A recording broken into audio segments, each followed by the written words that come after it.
वंदित्व सब सिद्धे।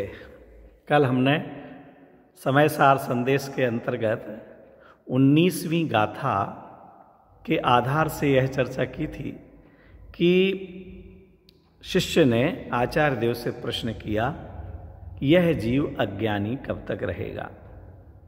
उसके उत्तर में आचार्य देव ने कहा कि जब तक यह जीव इस शरीर में मोह राग द्वेष आदि भाव कर्म में और ज्ञानावरणादि द्रव्य कर्मों में ऐसा मानेगा कि यह मैं हूँ या ये मेरे हैं। शरीर में एकत्व बुद्धि होती है, मैं मनुष्य हूँ, मैं पुरुष हूँ, मैं गोरा हूँ, मैं धनवान हूँ, मैं निर्धन हूँ। ये अहम बुद्धि या एकत्व बुद्धि कहलाती है। और धन मेरा है, मकान मेरा है, समाज मेरा है, कर्म मेरे हैं, ये ममत्व बुद्धि कहलाती है। तो जब तक इस जीव की पर द्रव्य पर भावों में एकत्व बुद्धि और ममत्व बुद्धि रहेगी तब तक अज्ञानी रहेगा। जिस दिन जिस क्षण ये मंगलमय सुप्रभात इस जीव के जीवन में आएगा कि इन पदार्थों से एकत्व ममत्व बुद्धि टूट जाए, उसी समय ज्ञानी हो जाएगा, उसी समय मोक्ष मार्गी, उसी समय अंतरात्मा, उसी समय सुख के मार्ग में लगने वाला जीव हो जाएगा। अब यहाँ पर 20, 21, 22 इन तीन गाथाओं का यहाँ पर एक साथ निरूपण किया गया है, जिसमें प्रश्न ये किया गया कि हे आचार्य श्री, हमें ये बताइए कि यह जीव अज्ञानी है, ये पहचाने कैसे जाता है? हम कैसे पहचाने कि अमुक जीव अज्ञानी है? गलत बात। पहली बात तो ये कि दूसरे को ही अज्ञानी है ये पहचानना हमारे लिए फायदे का नहीं है। दूसरा कोई अज्ञानी है उसको जान के हमें क्या करना? तो फिर मैं अज्ञानी कैसे हूँ? ये जीव अज्ञानी है, ये कैसे पहचाना जाता है? ये पहचानना है। यहाँ कोई भी ज्योतिष विद्या बताई जाए दूसरों पर प्रयोग नहीं करना है। दूसरे जीवों का क्या होगा, वो ऐसा करते तो नरक जाएंगे। देखो हमने पढ़ा है कि बहुत आरम परिग्रह करेंगे तो नरक जाएंगे, तो वो बहुत आरम परिग्रह कर रहे हैं इसलिए नरक जाएंगे। मायाचारी करें तो त्रियंच, अमुक व्यक्ति मायाचारी करता है तो त्रियंच गति में जाएगा। नहीं, मेरे यदि बहुत आरम परिग्रह का भाव चल रहा है, अरे तो मुझे नरक में जाना पड़ेगा, सावधान। मैं मायाचारी कर रहा हूं तो मुझे त्रियंच गति के दुख सहन करना पड़ेंगे, मुझे सावधान होना है। ये अपने लिए उपदेश है, दूसरों को उपदेश देने के लिए, दूसरों के गुण स्थिति को जानकर उनको समझाते फिरें और या उनके दोष निकालते फिरें या उनको नीचा दिखाते फिरें, इसके लिए जिनवाणी नहीं पढ़ना है। तो फिर यह जीव अज्ञानी है, ये कैसे पहचाना जाएगा?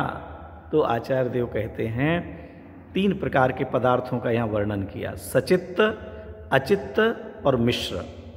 सचित्त अर्थात जीव हैं जो हमारे आसपास, मम्मी पापा भैया भाभी स्त्री पुरुष, ये सचित्त। अचित्त सोना चांदी मकान दुकान इत्यादि। और मिश्र हमारा घर जिसमें मकान भी शामिल है और मम्मी पापा भैया भाभी बेटा बेटी भी रहते हैं। हमारा गांव में हमारे मकान दुकान भी खूब सारे हैं, सब कुछ हमारे नहीं माने गांव में, और वहाँ पर स्त्री पुरुष आदि भी रहते हैं, वो कहलाएगा मिश्र। सचित्त स्त्री पुरुष इत्यादि, मिश्र सोना चांदी मकान दुकान आदि, और इन दोनों को मिला करके मिश्र। ये 3 प्रकार के पदार्थ कहे, ध्यान देना, सचित्त अचित्त मिश्र।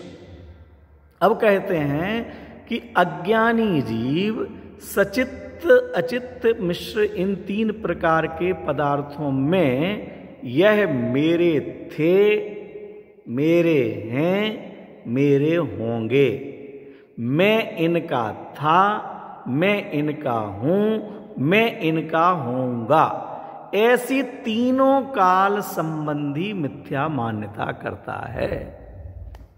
जिसके ऐसी मिथ्या मान्यताएं, मिथ्या विकल्प, मिथ्या विचार, मिथ्या भ्रम चल रहा है, वह अज्ञानी है।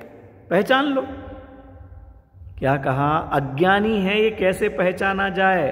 आचार्य देव कहते ये अज्ञानी का ये लक्षण है कि सचित्त अचित्त मिश्र पदार्थों में जो जीव यह मानता हो, ऐसे विकल्प करता हो कि ये पदार्थ मेरे थे, मेरे हैं, मेरे होंगे, तीनों काल में अज्ञानी जीव मानता है।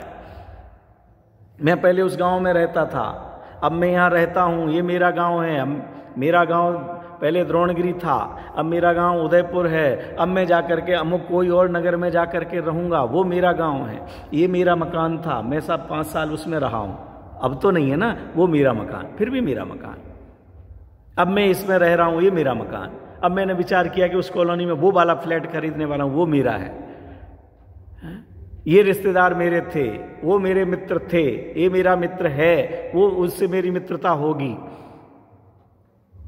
इस तरह से अज्ञानी जीव, इतना मेरे पास धन था, अभी इतना है, अब इतना होगा, मैंने ये पूरी योजना बना ली है, अब मैं इतने मकान पहले मेरे पास एक भी मकान नहीं था, अब मेरे पास एक मकान है, अब 3 मकान हो जाएंगे, पहले एक कुछ भी मैं नौकरी करता था, आज मेरी एक दुकान है, अब 2-4 साल में मेरी दूसरी खुल जाएगी। ऐसे तीनों काल संबंधी अज्ञानता की अनंतता देखिए। सचित्त अचित्त मिश्र पदार्थों में ये जीव, यह मेरे थे, ये मेरे हैं, ये मेरे होंगे, ऐसे मिथ्या विकल्प अनादिकाल से करता चला आ रहा है, और जब तक चलते रहेंगे तब तक यह जीव अज्ञानी रहेगा। ये अज्ञानी की पहचान है। और जो ऐसे विकल्प नहीं करता, जो ऐसे आत्म विकल्प नहीं करता, मेरा कौन, मैं ज्ञान आनंद स्वभावी हूं, बस मैं ज्ञान दर्शनमयी आत्मा हूं, ज्ञान दर्शनमयी आत्मा के अलावा मेरा कुछ नहीं है, इस लोक में मेरा न था, न है, न होगा, ऐसी जिनकी सम्यक मान्यता है वो ज्ञानी है। हमें बहुत लगता है हम कैसे पहचाने मैं ज्ञानी हूं, और दूसरों का भी कहें तो वो ज्ञानी है कि अज्ञानी है, साहब वो धर्मात्मा है, कैसे पहचानेंगे? समझ लो, पहचानने का चिन्ह है कि जिसके ऐसे मिथ्या विकल्प चलते हैं, मैंने इतना कमाया, मेरे इतना पैसा है, मेरा इतना है, वो मेरे रिश्तेदार हैं, वो मेरे भैया हैं, वो मेरे, जब देखो मेरा मेरा मेरा मेरा मेरा मेरा मेरा मेरा करो, ऊपर की मात्रा गायब हो जाती है तो मरा मरा मरा मरा है केवल। मेरा मेरा मेरा में से एक ही मात्रा मिटते ही मरा मरा मरा, और अगर मरा का उल्टा कर दो तो बस मैं ही राम राम राम, आत्म राम आत्म राम, आत्म राम आत्म राम, ज्ञाता दृष्टा आत्म राम, बस ज्ञाता दृष्टा आत्म राम हूं मैं, ऐसा तो ज्ञानी का लक्षण है। और जो सचित्त अचित्त मिश्र पदार्थों में, नाम याद हो गए होंगे आपको, 3 प्रकार के पदार्थ, सचित्त अर्थात स्त्री पुरुष पति पत्नी आदि जो हैं जीव हैं वो सचित्त, और अचित्त सोना चांदी मोबाइल गाड़ी बंगला ये अचित्त, और मकान माने घर, अकेला मकान नहीं, मकान कहते हैं केवल ईंट पत्थर का जो है घर हो जाता है जिसमें लोग रहते भी हैं, तो घर कहो गांव कहो न देश प्रदेश, ये कहलाएगा मिश्र। इनमें इन 3 प्रकार के पदार्थों में, ये तीनों प्रकार के पदार्थ कौन कौन से मेरे थे, अभी कौन कौन से मेरे हैं, अब कौन कौन से मेरे होंगे, योजना में चल रहा है, ऐसे 3 काल संबंधी। और मैं उनका था, मैं उनका था, मैं वहां रहता था, तो चाहे वो मेरे थे या मैं उनका था, इस प्रकार की, या यह मैं हूं, यह मेरे हैं, यह मेरे थे, इत्यादि प्रकार की मान्यताएं, विपरीत मान्यताएं जिस जीव के चल रही हैं, मिथ्या विकल्प जिन जीवों के चलते हैं, वे अज्ञानी हैं। यह अज्ञानी की पहचान यहाँ पर बतलाई है। और साथ में आचार्य देव लिखते हैं कि जो ज्ञानी है वह ऐसे व्यर्थ के विकल्प नहीं करते। अपना भैया कोई नहीं है, सब दुनिया है, चाहे द्रव्य इसी लोक में रहते थे, रहते हैं, रहेंगे, उस रहते हैं तो मेरे कहाँ से हो गए? एक मेरे संयोग में आए लोग बाग कहने लगे ये मोबाइल आपका है, बस मैंने मान लिया, मेरा कुछ नहीं है, मेरे तो ज्ञान दर्शन ही मेरा है, मेरे अनंत गुण ही मेरे हैं, इसके अलावा मेरा कोई नहीं है। ऐसे जो व्यर्थ के आत्मविकल्प नहीं करता वह ज्ञानी कहलाता है।